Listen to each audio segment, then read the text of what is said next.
সেই অবিশ্বাস্য অন্তিম দিনটো। সন্ধিয়াৰ এজাক চিপচিপীয়া বৰ্ষাৰ সময়।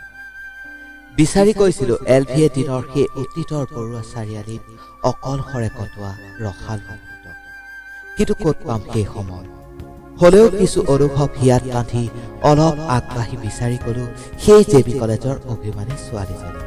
কিন্তু তাৰো এক অনুভৱেই লোৱা হয় জেবি কলেজৰ ফ্ৰণ্টত ষ্টেডিয়ামত পোৱালত।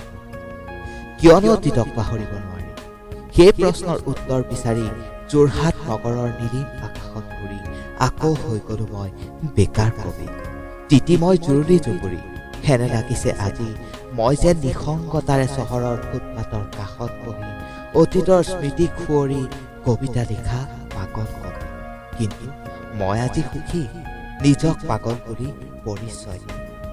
কিয়নো মই বিচাৰো মোৰ জীৱনৰ চিনেমাখন যেন আজিৰ এই POWৰ দিনতে পজ হৈ যায়।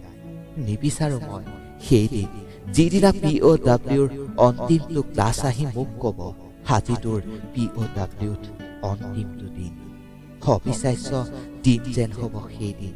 এলভিৰ দৰে আকৌ হেৰুৱাব নোখোজো POWৰ চিভিল 2017 বেটছৰ মৰম, ভালপোৱা, বিশ্বাস আৰু বন্ধুকতা। কিন্তু সময়ৰ আগততো মই মাথো নিমিত্ৰ মাত্ৰ।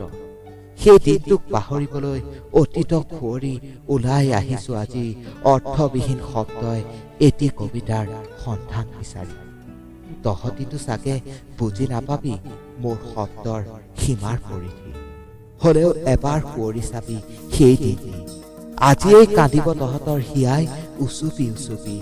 জীৱনৰ চিনেমাখন পজ কৰিব মন যাব POWৰ অন্তিমটো দিনক সুঁৱৰি। হয়তো সেইদিনা আমি কাৰোবাক অন্তিম বাৰৰ বাবে দেখিম আৰু হয়তো কোনোবাই তহঁতৰ লগতে অৰ্থবিহীন শব্দই কবিতা লিখা পাগল কবিক অন্তিম বাৰৰ বাবে দেখিব। অন্তিম বাৰৰ বাবে দেখিব। সঁচাই সেই দিনটো মোৰ বাবে অবিশ্বাস্য যেন হ'ব, অবিশ্বাস্য যেন হ'ব।